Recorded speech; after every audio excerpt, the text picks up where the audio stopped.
ang mga magulang pwedeng iwanan ang mga ari-arihan sa mga anak. Sa mga anak lang. Ngayon, kung namatay na, yung kunyari, merong magkakapatid na may namatay na, ang pwedeng magmana sa share nung namatay na kapatid, yung mga anak. Doon lang papasok. Ikaw, Sheila, pamangkin ka. Nandyan pa ang mami mo. Buhay pa. So, ang may karapatan sa properties ay yung magkakapatid. Kasama ng Lola Ining. Ilan ba kayo, Lola Ining? 14 po kami magkakapatid.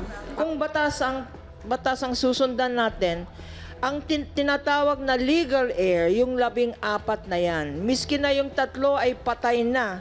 Yung mga anak nila ang magmamana by virtue of tinatawag na right of representation.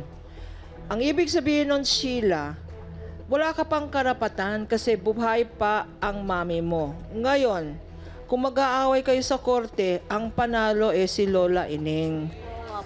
Yun po ang batas. Na kay Lola Ining na lang nasa tito na lang at tito mo, napakinggan ang storya mo. Kasi kung totoo mo naman ang ginawa mo para sa lolo at lola mo, bibigyan ka naman nila ng karapatan para huwag kayong paalisin doon kung totoo ang storya mo. Pwede naman kayong mag-share doon. Hindi naman, siguro magagalit pa ang nanay at tatay mo kung ganyan ang pinag-aawayan mo. Kanya mga advice ko sa mga kliyente ko, huwag na kayong mag-iwan ng mana, gastusin nyo na lang lahat. Harapin mo